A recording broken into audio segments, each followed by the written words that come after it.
So we got a massive leak here going now, and now we got it pouring down the window. The mushrooms and fungus growing. Looks like there's a couple different kinds too. That's the result of a bad waterproofing job.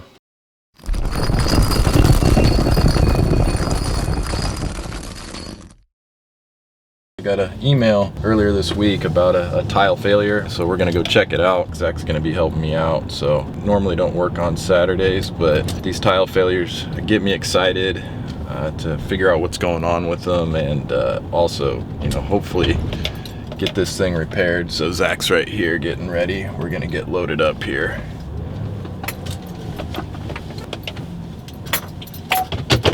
Okay. All right, we'll get Zach's tools loaded up here. All right, good deal. All right, so it says an hour, 3 minutes. It's telling me to go over to 5. Oh, 5. All right, we got it, let's roll. So just as I pretty much suspected, this is a pan liner install with Redgard. Pretty common combination for failures that we see. So we got leaking that's coming down through the ceiling. Let's go in, let's go check it out. We got the shower doors off, the glass is off, came out good. Got that put away, hopefully we can reuse it again. So first thing I want to do is locate this leak. So I want to get this pan flooded and see if, you know, we get this leak showing up downstairs. Which one is which? I don't want to get wet here. Oh, that's that one. There we go. So we'll let this go, Zach. Why don't you go downstairs and you can keep an eye out for the drip. Okay. You want me to bring a camera with me? Yeah.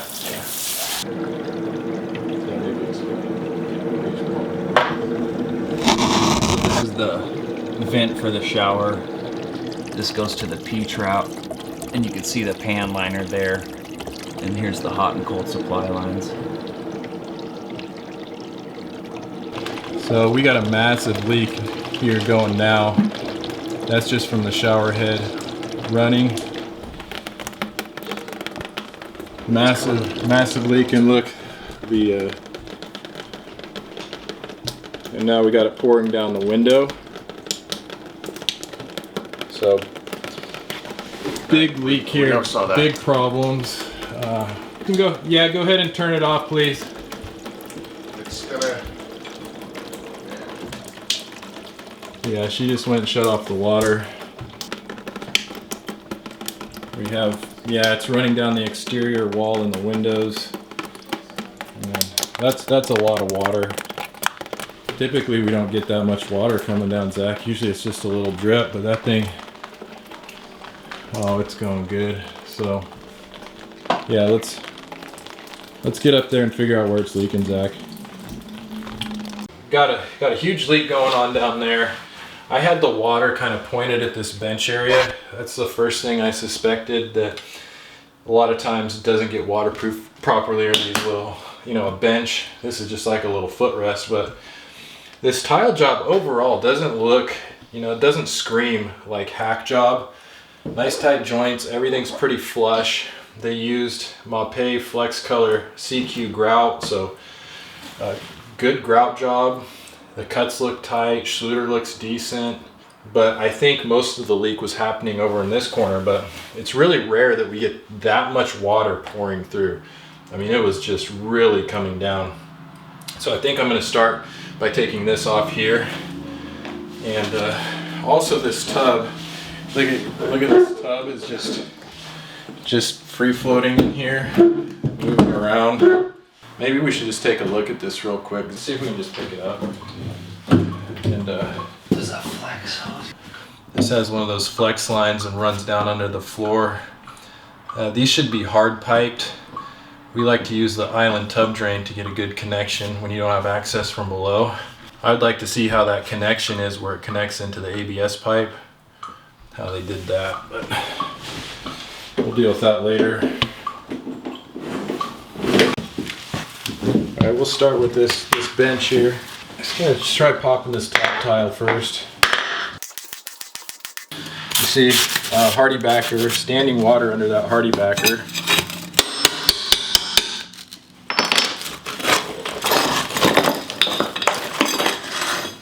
Know what it looks like, Zach?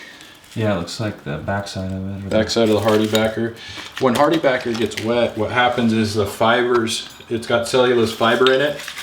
So even though you think that it would be waterproof or hold up in water, but it actually doesn't.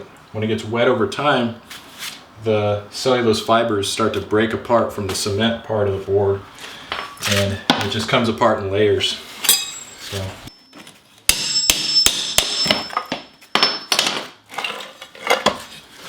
Same thing.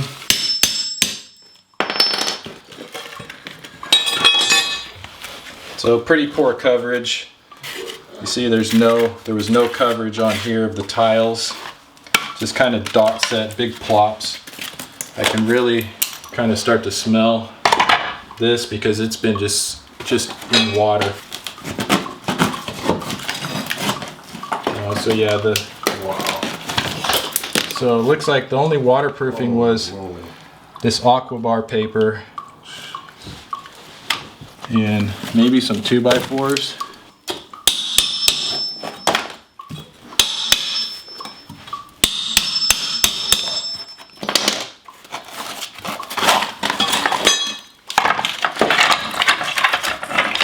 So building this little step might have been what caused this whole thing. I'm not sure. We'll get it out and see what's behind it.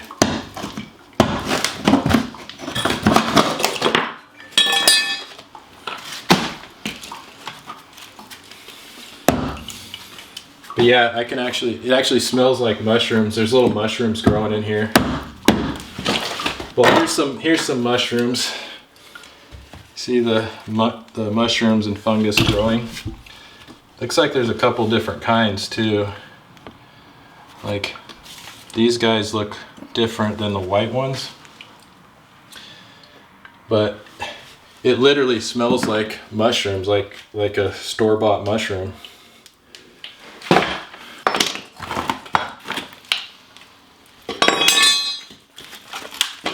So you can see this terrible pan liner job that it looks like it was attempted to use Redgard to waterproof everything.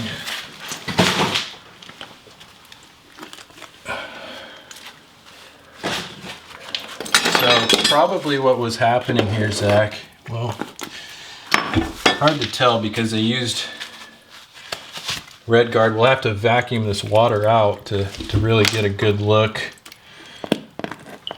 But it looks like it's hard to tell because, you know, since the water was trapped in here, that water might have filled up above the pan liner level and then started pouring in behind the pan liner. Because this was all sealed off with tile, this whole thing was filling up, and the pan liner should be higher than this. The pan liner, usually we try to get them up like 8 to 10 inches, and this pan liner looks pretty low. But it's concerning that there's Redgard kind of slathered all over it, where they have green board sheetrock, a pan liner, and then they've shoved Redgard up under here and everything. But yeah, this is the wrong way to do it. And here's the results, is a massive failure with water leaking down. This is an exterior wall. That's what kind of scares me about this. We'll get this water out of here and take a closer look. So yeah, Zach made up a good point that obviously this pan isn't weeping like it's supposed to. Now, these are a water in, water out type system. The water's supposed to go through the pan and out the weep holes, and it's not doing it. They put Redgard on the top of the pan. Again, this looks like maybe a star tile method. Not saying this is how star tile would do it. I don't think he would build something that would be this bad, but I think people pick up on bits and pieces and they think they're doing it right by putting down Redgard on top of the mortar bed and actually, you know, make it worse.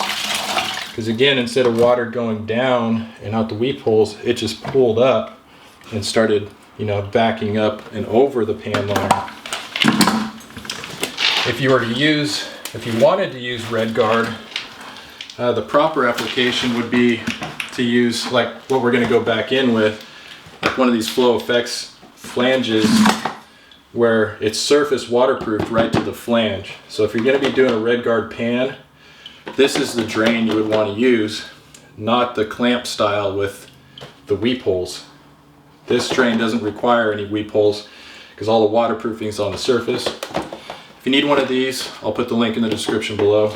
Got them for sale.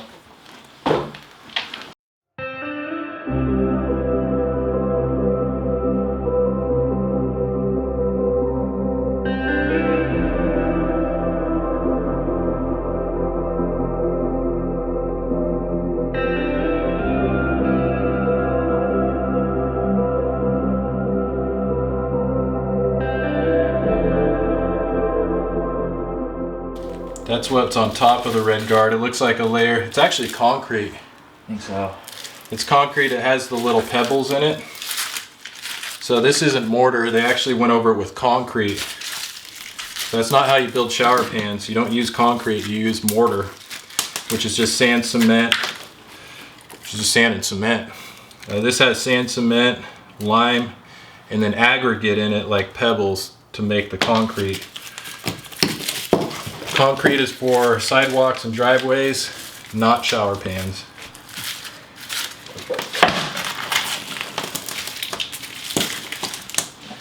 Yeah, it's a layer of concrete.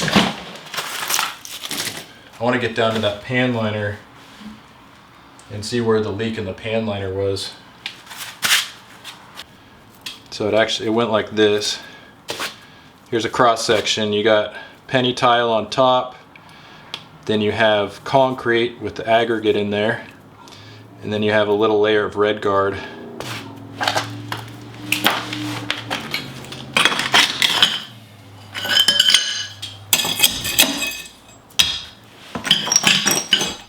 Okay, I wanted to see how the drain was connected in here, and as I was chipping away at the tile, the drain grate just feels loose.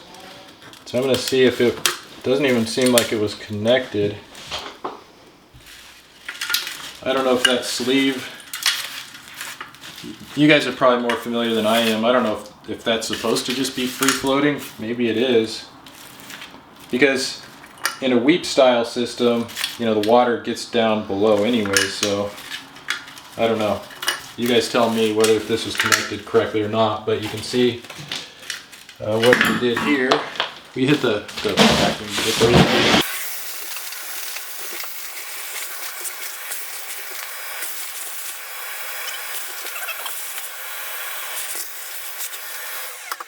Okay, so what it looks like is there's a piece of hardiebacker that's laid on top of the shower pan.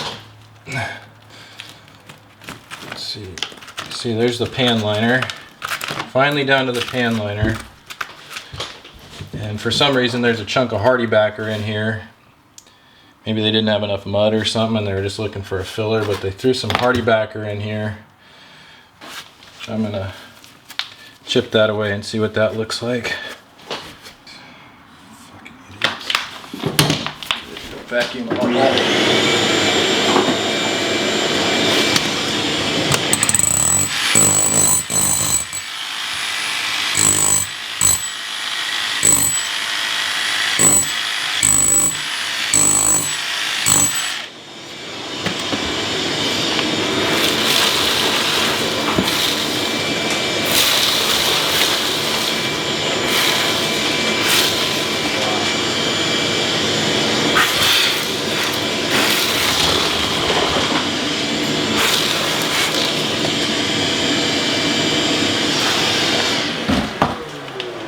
Yeah, so what they did is they intentionally plugged up those weep holes with Redgard. You can see here's a weep hole right here. Zach, can you get in on that? There's a weep hole right there. And then there's another one right here that's clogged. Just has cement in it. And then this is probably screwed in. I think this is, yeah, this is screwed in.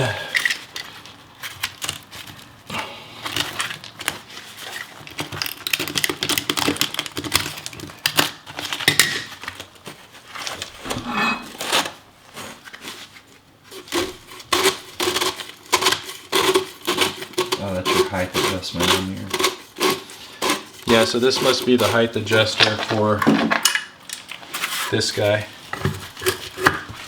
And see, this doesn't need to be a sealed connection because again, the way these are supposed to work is water gets down to the pan liner and then eventually gets to these weep holes, which are right here. They're down below all of that. So when people intentionally clog these weep holes, I think that's what happened here. Is that because this pan couldn't weep, not only because it was concrete and Redgard, caulking, whatever, all that stuff didn't allow it to weep, so it just backed up. And I believe, you know, 'cause there was like 2 inches of standing water under here, under that bench. So I think it just creeped up, never was able to drain, and then just went up over the pan liner. But I'm going to inspect this pan liner a little bit better. I'll try to get this section out and see if he did his corners and everything correctly. But what I noticed, we did notice down from below, the area where this drain connection was dry. There was no, so I think he got this pan liner sealed correctly. Again, I can look at that just to make sure. Why don't we do that, Zach? Let's He couldn't decide if he was doing a weeping system or a topical system. Yeah, and that's where most of the confusion comes from with these failures, is they're incorporating elements of two completely different systems. Again, if you want to use Redgard, even though it's not the best, I prefer other liquids like Hydroban. But if you did want to use Redgard, you need to use one of those flow effects drains or Curdy bonding flange. In those systems, the waterproofing is directly under the tile. There's no pre-slope and weep holes and all that stuff to deal with. Much simpler system. This pan liner system is it works good when it's done correctly. Problem is a lot of people don't know how to do it. So here's the clamping ring. Let's see if everything was. No, not really. So there's supposed to be a sealant between the pan liner and the caulking ring, and that's actually what this little that's what this indention is for. See this indention right here? That's to hold a bead of sealant. So you're supposed to put a bead of silicone or other sealant in here, then put the pan liner down, and then everything clamps tight. Because if this were ever to overflow, if this drain backed up, it would go right under the pan liner down onto the wood. And you do see a little bit of that. So you can see moisture in here. Yeah, a little bit of rotten wood. So yeah, water is allowed to back up and over.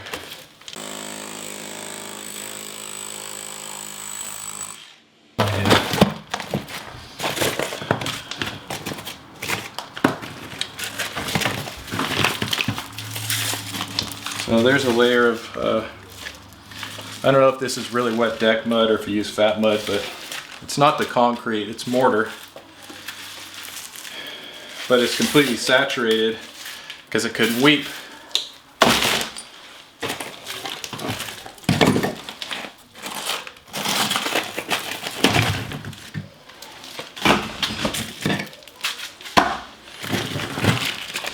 We got the second layer of mud out from on top of the pan liner, and you know, this hardiebacker that was put down for some reason, I still don't know why that hardiebacker was put down, but they literally screwed it down through the pan liner. See, there's a screw right here. I'm actually going to leave that guy in. See that screw right there? they screwed down into the pan liner just to put this hardiebacker down. And then, so there's a screw there, there's another one right here. You see there's a screw right there, there's another one. So, and here's, there's another one. So yeah, he screwed this hardiebacker down. I'm gonna see, cause there's another screw right here. Zach, can you zoom in on this? Cause I wanna see if that was a place of water penetration. I'm just gonna take this pan liner off here. Yeah, and you can see the water. See, there's the screw. There's rust and water on it. If I take this tar paper, see we got mold, we got soft OSB. So that's another leak. So there was leaks from screwing down through here. You can see the screw. You put a screw in the pan liner right about the level. That's actually below the level of the tile. So there's a screw that he made his fold in the pan liner and sunk a screw right there. I'm gonna pull that out and see what that looks like. I'm gonna save it because I might just put it back in. He did not need to do it down that low. All screw penetrations need to be up.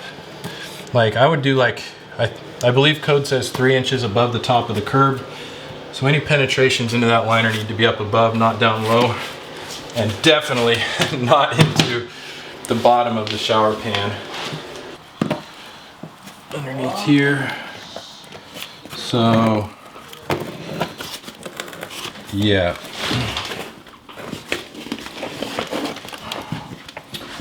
Look at that. So, that's the result of a bad waterproofing job.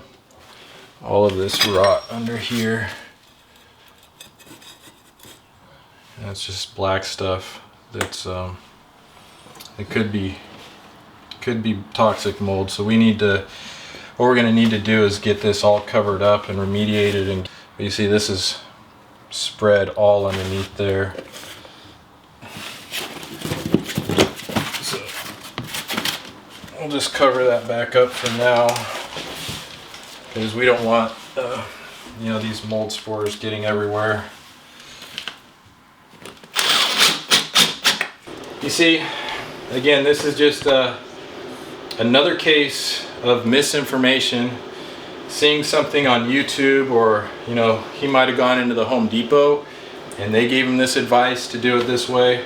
You know, people think that, oh, you can seal up Redgard to a pan liner. Well, look how it doesn't seal up. It just comes right off. It's not designed to glue to a pan liner. Drywall, just not good. So many things done wrong with this that could have been avoided if they would have got proper information. There's so many good resources.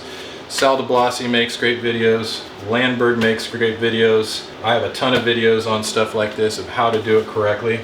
My hope is by making these videos, you guys see this stuff. If you see your contractor doing it, say, hey, time out, time out, time out. What are you doing here? I see Redgard in a pan liner. Let's make sure you're doing it right. Let's make sure you're doing it correctly. So my hope is this gets out there, educates people. You do need help. I have online coaching, which has been excellent. It's been awesome. I did a session yesterday with a client, and it actually got kind of awkward because typically my tile coaching is for homeowners, DIYers. Every once in a while professionals will sign up and just pick my brain, either business or tiling advice, methods and stuff, but most of them are DIYers. So anyways, we get on the call. It's a husband and wife, and they're just going, yeah, we'd just like to check out, you know, because I do a Zoom call, so we're video conferencing, and she goes, I just want to make sure this is all right, you know, done right. And I see hardiebacker on the curb with screw penetrations going through the hardiebacker through the curb, which is a no-no.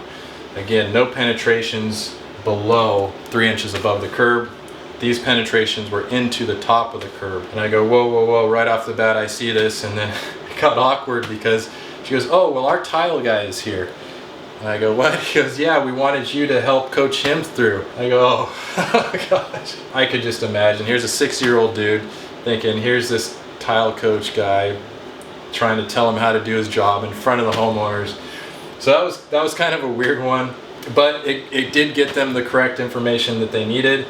And I just encouraged the tile guy. I was trying to be cool. I was just like, hey man, you know, there's a lot to this stuff. You know, you got Redgard, you got pan liners, they're different systems. I encouraged him to watch more of my videos and Sal's videos. So hopefully that interaction, as uncomfortable as it was, leads to change in the way he does things. So hopefully anyways, but yeah, if you are interested in tile coaching, I love doing it. I love avoiding these problems. So thanks again for watching my videos. I hope you learned something from it. And I love you. I love being your tile coach. We'll see you on the next video.